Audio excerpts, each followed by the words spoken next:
Hi everyone, Dr. Liz here. Welcome to the Hypnotize Me podcast.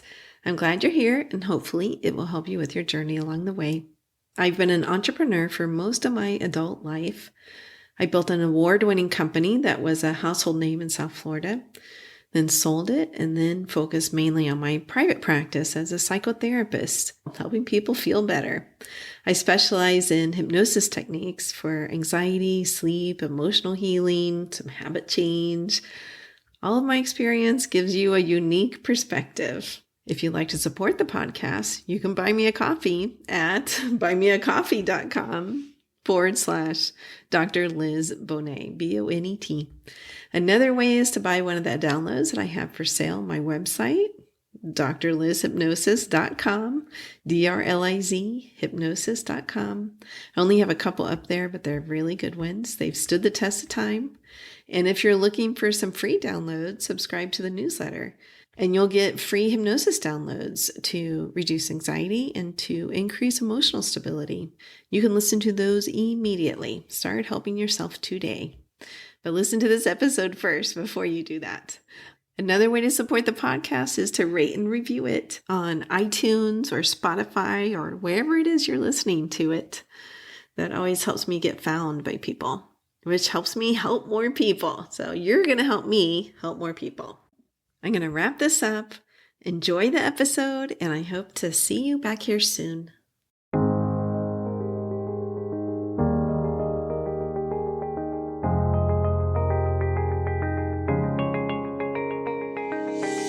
Hi everyone, my interview today is with Dr. Melissa McCreery. She has been working in this field of overeating and emotional eating for over 30 years, a really long time. And so she has a lot of wisdom to share with us. She runs some online programs for women around overeating and emotional eating, but the goal of the programs is to make peace with food and create freedom, a sense of freedom in your life, instead of feeling like run by food. Feeling like you really do have choice and you're not stuck in cycles of guilt and shame and self-blame and self-recrimination. That's often what I see in my practice as well when I work with people around overeating and emotional eating, as we beat ourselves up about it. So how do we get out of that cycle? How do we create a sense of freedom around eating and food in our lives? So let's jump into the interview. I hope you're healthy and safe. Peace. Hi, Melissa. Welcome to the Hypnotize Me podcast. Hey, I'm so glad to be here. Thank you for having me. Absolutely. Your email came across my desk and I thought, oh, she has such good information probably for all of my listeners. Can you tell people some of your background and how you got into the area of helping people with overeating? Sure, I'd be happy to. So I am also a clinical psychologist.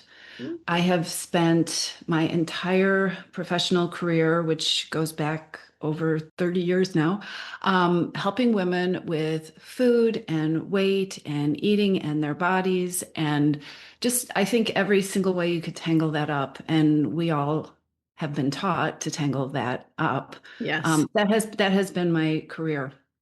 And when you're the person who does that, and for many years I was in private practice as a psychotherapist, I've been online working with women, coaching women around emotional eating and overeating full time since 2014 now. So I've been doing this Okay. a long time. I get to work with women all over the world, which is so cool, as you know. Awesome. Um, I was going to ask, did you start in the eating disorder area then? Like I originally, I started yeah. working with eating disorders. And then this thing happens, as I'm sure you know, when, because I had a general practice, but I also worked a lot with eating disorders. But Mhm. when your biography says that you are somebody who has this specialty, what happens is just about every woman who comes into your office, no matter what they're coming for, starts to talk about their issues with food. Yes.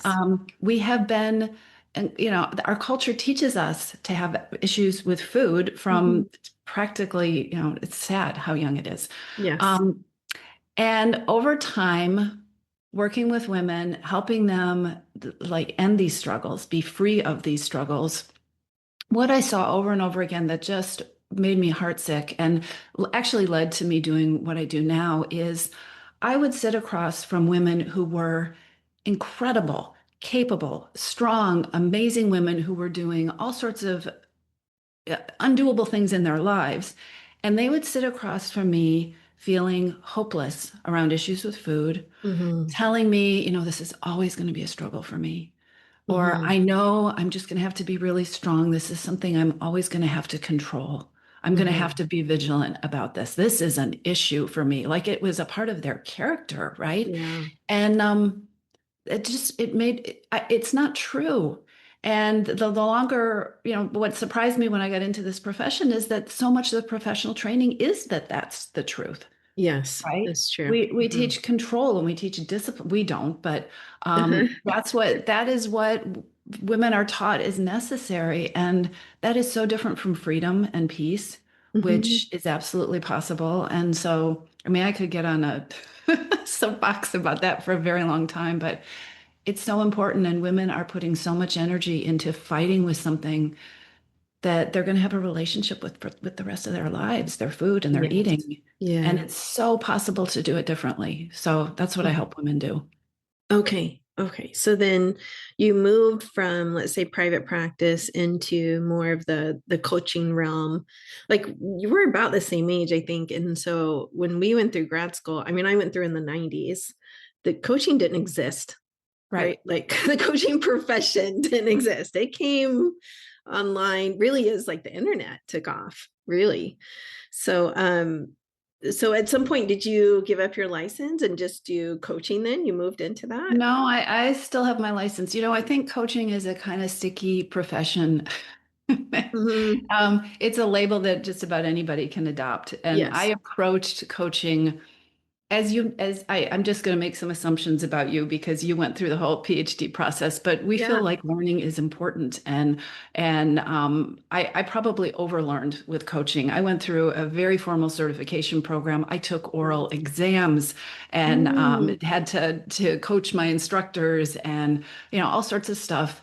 Um, and coaching is really different than psychotherapy, right? I absolutely. really Yeah. loved being a psychotherapist. I burnt out on the healthcare industry and the health insurance Of course. industry. Yeah. But what I love about coaching is but the way I think about it is really you're not helping someone get out of a hole and just get back on level ground. Mm-hmm. You're helping somebody really go where they want to go.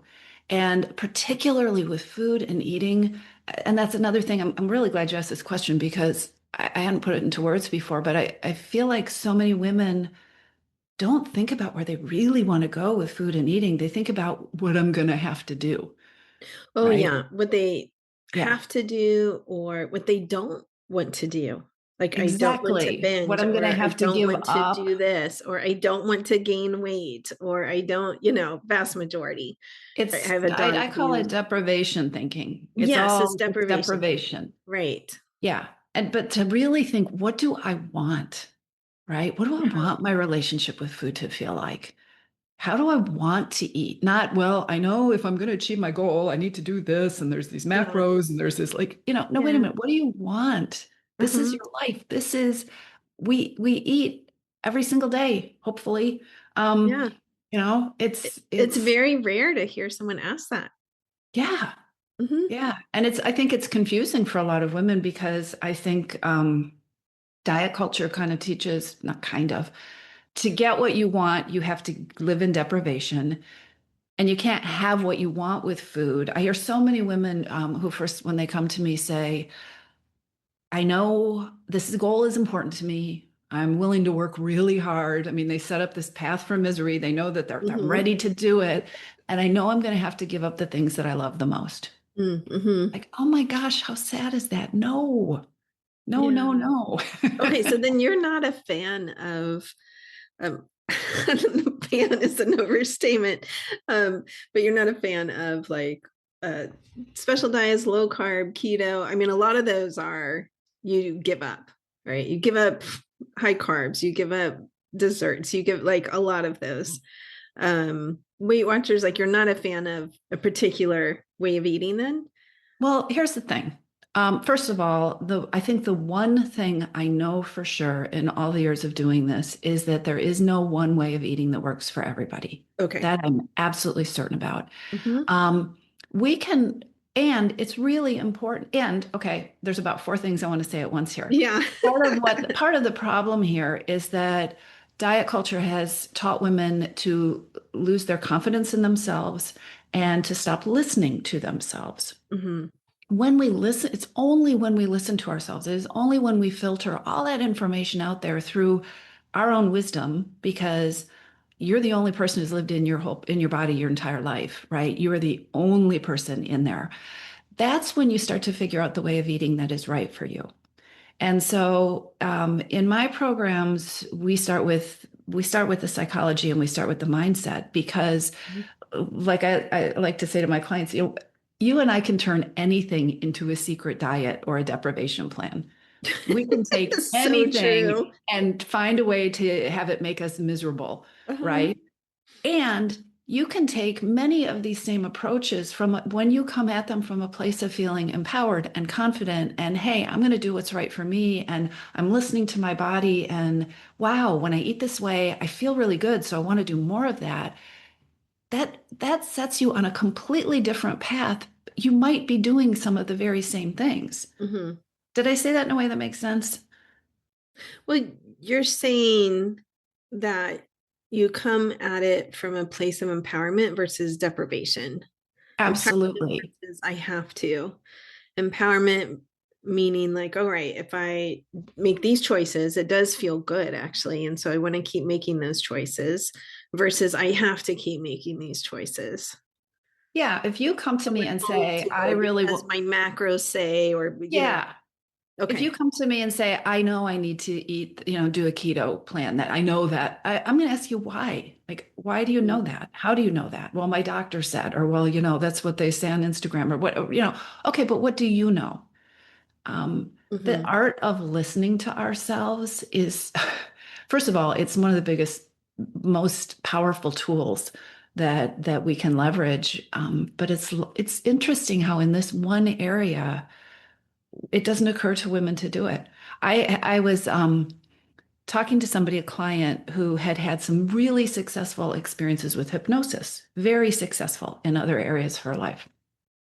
And we were talking about these struggles that she has with food, and I said, well, so how does that work?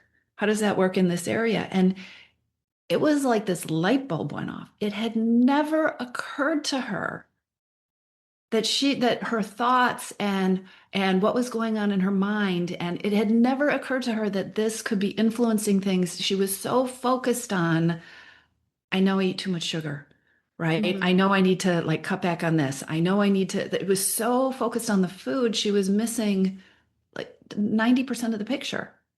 And You she mean had like this using incredible tool. a tool for her that had worked in the past? Yeah, using a tool Okay. that worked for the past, but also coming at this from how do all these other parts of me, how are they affecting my eating and my relationship with food? Mm-hmm. Sugar is not creating my relationship with food. So I work with what I call hidden hungers, the reasons that Mm-hmm. food has the power. What are we using food for? And if you're a busy woman, you're using food maybe because you're tired or you're too busy or you're stressed or you have tough emotions that you either don't know how to deal with or you are just out of bandwidth and they are the last thing you want to Yeah. deal with, Mm-hmm. right? You're not getting enough me time. You're being too hard on yourself. Mm-hmm. There's all these different places that we use food as a band-aid to kind of patch ourselves up so we can Yeah. keep going.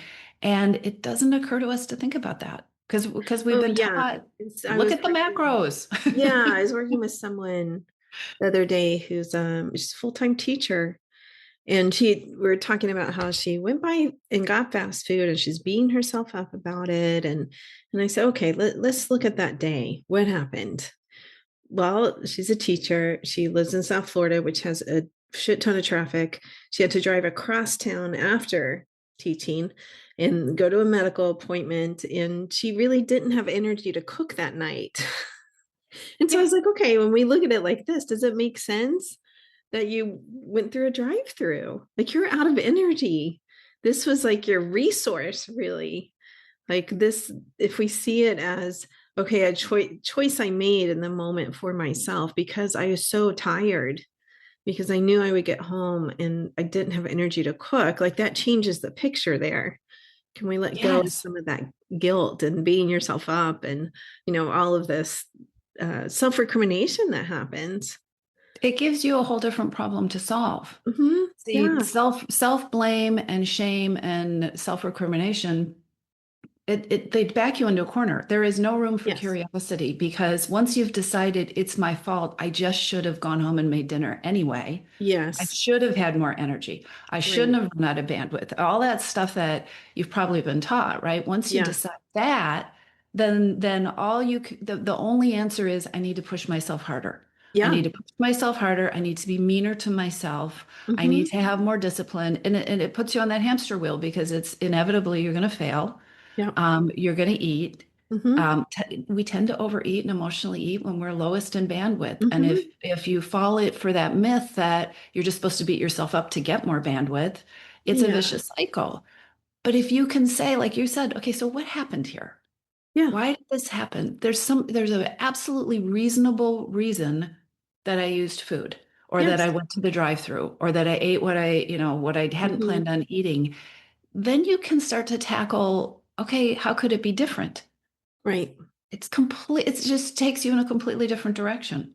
Yes. Yeah. And we had discussed like it, there's nothing morally wrong with that choice, because Right. that's often where women will go. There's something wrong with that choice versus this is a choice I'm making. And so, how about what happens if I enjoy this food because I'm making the choice here? And Right. so, yeah, it does come up into, all right, maybe, I don't know, you can brainstorm all kinds of different choices too, if you want, right? To problem solve tiredness and what are choices that make me feel good around that, and lack of bandwidth and emotionality, and you can problem solve all kinds of stuff. So what are the tools in your program that women use to do that? Like what are they doing in there, if you don't mind So sharing? You can keep it no, secret if you absolutely. So I want. have a 30-day self-guided program. It's called the Peace with Food. And it really is about how to, there are a lot of tools in there, but we start with how do you slow things down, Hmm. back off, exactly what we were just talking about, back off from the self-blame, Hmm. right? Take a beat, and how can you use curiosity to start to understand what's going on, right? How can I begin to see how can I decode the hunger and the cravings? What are they standing in for? What are they taking the place for? That's the first thing. And then all the mindset traps that we've also been talking about, like I Yeah. have to get this perfect, or I just have to push Yeah. myself harder, or I shouldn't have run out of energy, or Yeah. if I'm not going to eat, I really should be going and doing a workout when really what you probably need to do is just go take a nap, right? How Hmm. do you, the mindset piece, decoding why you are eating. There is always a reason that you're eating, and it isn't that you're lazy or you don't have enough discipline. And then figuring out from that place, what are the strategies that would be helpful to me? Hmm. Right? What are the things that I need in that moment that actually match where I am in that moment? Because that's a huge mistake people make. Hmm. I bet everybody listening to this can make a list of 10 things they think they should have done instead of eating the last thing they ate that they think they shouldn't have eaten, right? And Okay. Yeah. most of those things probably are completely not a match for what you were really needing in the moment. Mm-hmm. If you if you take the belief that, okay, I'm eating for a reason and I'm overeating for a reason, or I'm emotionally eating for a reason, Hmm. then what you want is some way to address that reason or acknowledge that reason. And so much of the time it's like, well, I should just go do a yoga workout, or I should really go organize, I should do a load of laundry instead of sitting here eating popcorn and Hmm. drinking wine and watching Netflix. Well, you're eating popcorn and drinking wine and watching Netflix for a reason. What are Yeah. you needing? Uh-huh. It's not to do laundry, Right. Yeah. Usually. right? Right. And then I think, the last piece of things that I think is so important that we don't talk about is where I started, getting your confidence back, Mm. getting your sense of power, feeling in charge Like, because that's the other thing that happens if you've been through this cycle of eating and weight, if weight is a part of it, weight gain and weight loss, and then gaining the weight back and telling yourself you'll eat a certain way, and then by the end of the day it's blown. You've got this cycle of making promises to yourself that you haven't kept. Hmm. And so over time, you don't believe yourself anymore. You do feel ashamed and you do feel guilty and you fall into all of that stuff. And it really takes a toll on confidence. And Yes. yeah. Well, how have the emergence of the GLP-1s affected like your thinking on that? Because often, confidence, we're also saying like underneath that, I hear often when women say, I don't have the willpower versus Yeah. I don't have the confidence. Yeah. Yeah. I think So, this, yeah. and Go we finish know your it stops question. the food chatter, which is, I've shared pretty openly on the podcast my own history of overeating and worked in this area a long time, more through hypnosis Hmm. and a deep like core healing technique, which actually I do ask, like, how do you want to feel? Which often people don't even address, right? Like it's Right. hard for them to come up with that. How do you want to feel? That's what we're working with in the hypnosis. But it's the GLP-1s are very, very interesting in terms of Mhm. stopping that food chatter Yeah. and people gaining confidence. But also, yeah, I've had clients go on and off of them because of insurance issues paying for them. And it's Hmm. like immediately the food chatter's back Hmm. and they're like, okay, now I'm struggling. Like, what's going on here? So Yeah. I would love your take on it. It's an important topic to talk about, and it's only going to be more of a topic to talk about. Yeah.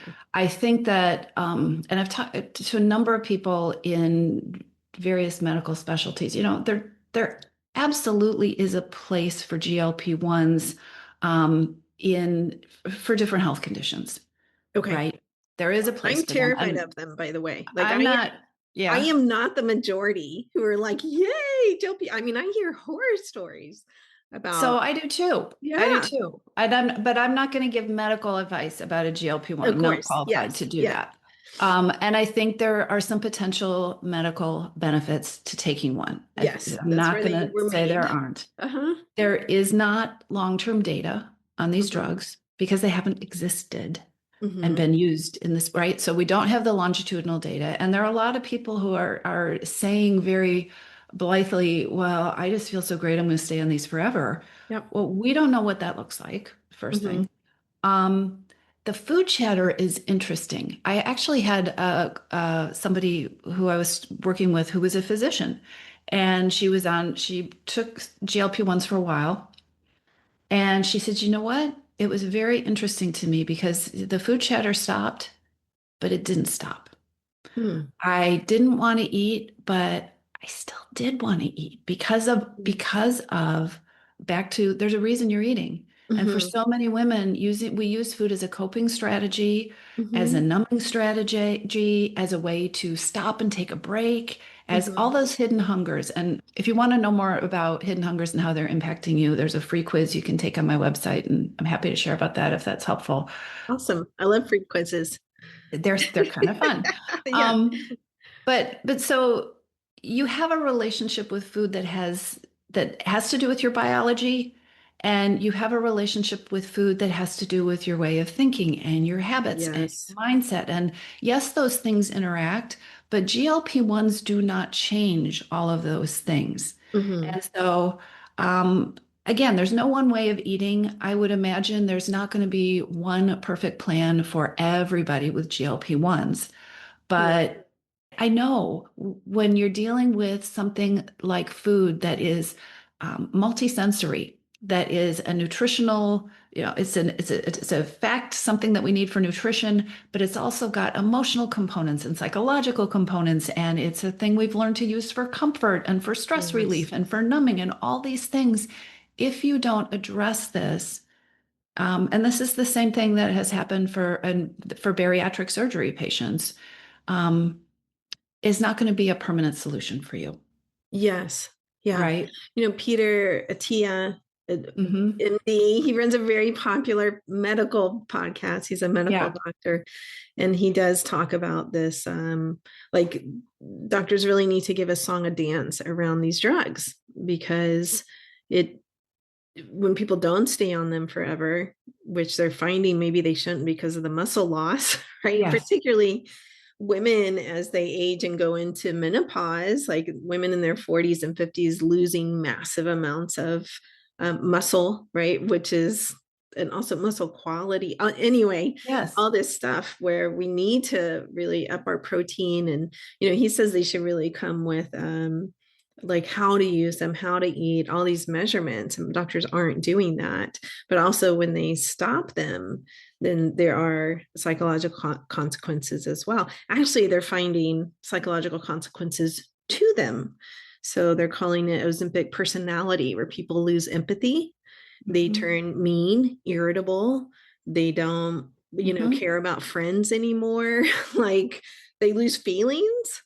Like, that's a potential quote unquote side effect of that drug too, in terms of psychology there.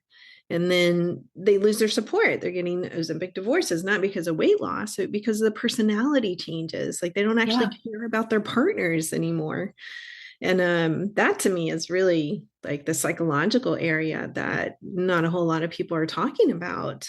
Well, I think it's a parallel to one of the things I say a lot is that overeating and emotional eating are not about food. They're Uh-huh. not about the food. And you can Yeah. play around with food all you want, but that doesn't change the reason that these patterns and habits exist in your life. Yes. And that's where curiosity comes in. And it's really interesting because these GLP-1s, all the focus is on on weight Yeah. and all the benefits that go with weight and there's so many other pieces to this. Yes. Yeah. But you're right. It like I think that for so many people, the questions don't even it doesn't even occur to them to ask the questions or to look at these things Yeah. because Right. it's about weight. It's about weight. It's about Yes. food. It's about okay, we've the food chatter or the appetite has changed or the Hmm. okay, so the problem is solved. That Hmm. wasn't the problem. Yes. For Right. so many people, that wasn't the problem. Yeah, Yes. Right. yeah, So how do you address food chatter in your program? That is, and I ask this because that's like the number one thing that people who I help with eating and weight and that type of thing with hypnosis, that's the number one thing that they talk about. I do like a hypnosis to reduce food chatter, like that. yeah. You're listening to this and you don't know what food chatter is. It's that voice that comes up like as soon as you're done eating. Sometimes it's like, what am I going to have next? What's going to be for lunch? And I think it's often timed with hunger cues, but it's like that. People on GLP-1 say that almost always like disappears. Like, they're no longer thinking all the time about food. And it's a Hmm. very common experience for people who are overeaters. Well, here's something I think that is really important. I Mm-hmm. think that oftentimes that food chatter shows up in some kind of transition. Mm-hmm. Right. So you get off a Zoom call and you automatically head to the kitchen, Uh-huh. right? Or you come home from work and you go open the cupboard, or you get out of that meeting and you walk down the hall of the break room to see what's there, or you Mm-hmm. open your desk drawer to get a piece of candy and you don't even think about it. Mm-hmm. Um, so often, one of the ways that we use food is to slow ourselves down, to give ourselves a break, Mm-hmm. to procrastinate. And I'm going to put that in air quotes because it's so judgmental, because we're trying to do too much, Oh because we're yeah. overlapping. We have lives, and this got really bad, even worse, I think, during COVID when everybody was working virtually and on Zoom. And Yeah. we went from going from thing to thing to thing to thing. We don't even have transitions anymore. Everything overlaps. You Yeah. would get end meeting and you were already late to the next meeting and you wouldn't get, I mean, it just like you're Right. so part of the food chatter is actually our system trying to take care of ourselves. Mm-hmm. When you're trying to change your eating, it's the small things. I Mm-hmm. always talk about the eye roll effect. It's the things that make you roll your eyes when I suggest them because you're like, "Ah, okay, but that's not enough." That's not going to help, right? What I need is a 30-day plan, and I need to do a fast or a cleanse or a give up sugar or something. But it's the little things and beginning to integrate simple pauses Mhm. where you take a breath, where you actually, instead of moving into reacting to the food cravings, which is either going to the pantry or getting mad at yourself or, having this whole set of thoughts that come when you have the food chatter, taking a beat and recognizing I'm having it. It's Mhm. happening. Mhm. Okay. What do I know about what I'm feeling? What do Mhm. I know about what I'm thinking right now? What do I know about what I need? Right? What do I know about what I want? Not what am I, because that just, there's a whole your brain tends to focus on what we don't know. And Yeah. you don't know a lot of things. And if you knew exactly what you needed, you'd be doing that instead of going to have a chocolate chip cookie. But Mhm. what do I know? Right? What do I know? And again, everybody out there who's rolling their eyes are thinking, okay, but when are you going to tell me what we really do? This is where it What's the starts. secret? This is where it Dr. McCreery, starts. what's the secret? It's not getting mad that I have the food chatter. It's like, Uh-huh. oh, okay, so what do I know about what's going on here? I am a smart, amazing, capable person who does amazing things in my life, and I got this thing that keeps coming up. There's Mhm. a reason for it. What can I learn about it? It's so persistent because it's trying to tell you something. Mhm. Yeah. Okay. Yeah. Okay, so you're looking for what's the message underneath? What's it trying to What's tell the you? what's the hidden hunger? What do you need? Yeah. What do you want? And okay, so here's the other thing that happens after the eye roll effect Uh-huh. is that what happens is people say, well, I know what I want. I need a break, but I can't take a break right now, or I need this Mm. stress to go away, or I need the political situation to change immediately, or I need and I can't do Mhm. anything about that, right? Okay, that's reacting too. What do I do? What do I do? What do I do? What do I do? That's reacting. That is your brain and your nervous system just trying to make it go away, Yeah. trying to take care of you. But actually the very first step after I pause is acknowledging and having compassion for what is going on. Mhm. Right? Yeah. Oh my gosh, maybe I'm having an incredibly stressful day and I can't do anything about it. And the hits keep coming. And it's just one thing after another. And I'm totally overwhelmed and I'm tired and I'm fried. And all I want to do is feel differently. Okay. That's Mhm. different from I'm just this person who has this unstoppable craving for chocolate that is beyond, that is out of control. Mhm. Two different things, two different ways to approach things. And one of those, even if you can't change it, you can care for yourself. Yes. Yeah. Yeah. Yeah, absolutely. Right. So, I guess one of my questions, you said there's the 30-day self-guided program, right? Like Mm-hmm. they're not meeting with anybody. Mm-hmm. And then do you have other programs too? So it's an interesting question. We just closed enrollment for a group coaching program that I ran for many years, and Uh-huh. that is going away at least for a while. I do one-on-one coaching. Okay. Um, so I do that as an option. What I'm hearing from more and more women is sometimes that personal support is something they really want. And Uh-huh. I'm absolutely, I mean, I love working with people individually. I work with so many women who are just overloaded. And honestly, even the idea of a 30-day program is stressful. Okay. So we've called it a 30-day program, but it's really, you can open this thing and you can work through it at the pace that you want and you Okay. can play with it. That nobody encourages you to play with food and your eating and your thoughts and what works and what doesn't work. That And is true, man. It all um, feels very serious. it's oh so serious. And no, let's Yeah. let's let's play around with things. And the other piece we haven't talked about, can I throw Mhm. in one more piece Yeah, to this whole puzzle please. is perfectionism. Oh, yeah. Uh-huh, right? Like I Hmm. have to get it perfect, which is why a 30-day program stresses people out. I'm behind. I didn't do Hmm. day 5 or I took a week off or but also the whole food thing. And Yeah. there are actually, I mean, we all know there are programs out there that tell you if you didn't get it perfect, you have to go back to day 1. Yeah. Right? Hmm. It's ridiculous. Nobody's Yeah. going to get this perfect. We are human beings. Right. who are interacting with the world and with life, and there Mhm. is no perfect. And Yeah. so that's one of the biggest tools that I forgot to mention that we always cover in any work I do is how to do this beautifully and imperfectly. Oh, yeah. How Right. to be fantastically imperfect and still feel confident and powerful with food. Yes. How to have a relationship with food where you do not need cheat days. Hmm. As one of my clients so beautifully said, I wouldn't have a relationship with anybody, with a partner that I needed to cheat on. Why should I why should I work really hard to build a relationship with food that I had to cheat on once a week? It That's a doesn't make any great, sense. great Yeah. insight. Hmm. Yeah. Yeah. Yeah, it's true.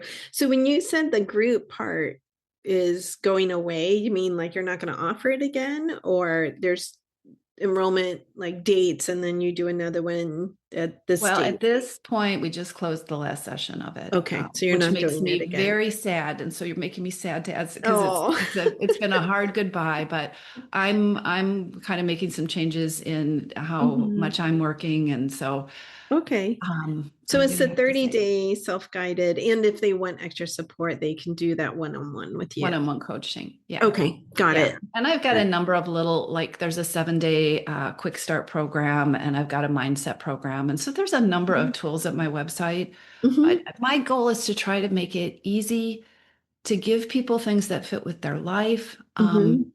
to give you simple steps that you can start to practice consistently and imperfectly and see results and start to feel like you're running the show again. Because so many Mm-hmm. women don't.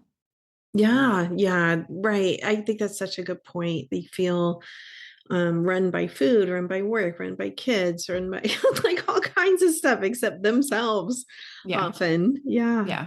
Uh-huh. So wonderful. Well, we are coming close to the end of our time here. Can you please tell people how to find your program and how to work with you as well? Absolutely. Okay, so I'm pretty easy to find. My website is Too Much on Her Plate, Too Much on Her Plate, TOO. I have a podcast, which is also Too Much on Her Plate, where I Mm-hmm. talk about all of this stuff. It's a great resource.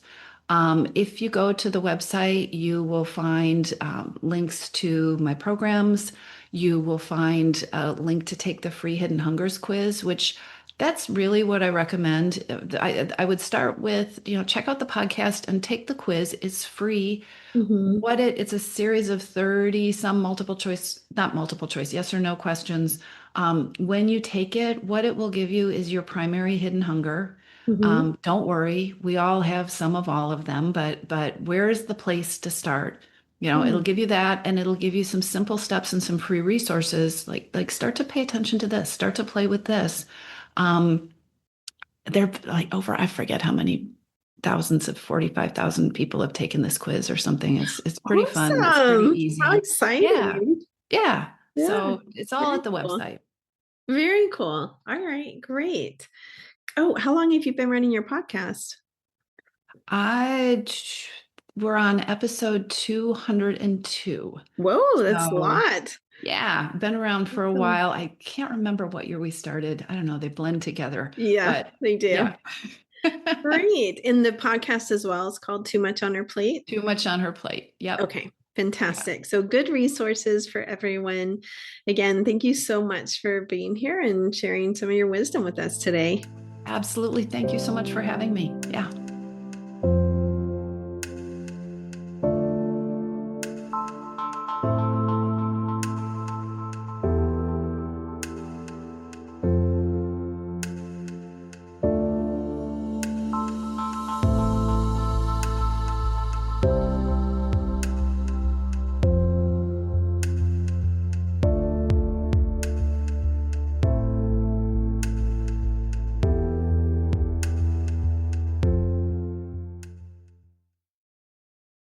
I hope you truly enjoyed today's episode.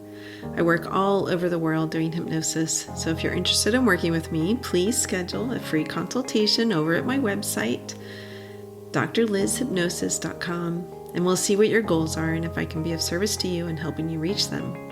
Finally, if you like today's episode, please subscribe to the podcast or tell a friend. That way, more and more people learn about the power of hypnosis. This podcast is not mental health treatment, nor should it replace mental health treatment. If you need therapy or hypnotherapy, please seek treatment from a trained professional, such as myself. Have a wonderful week. Peace.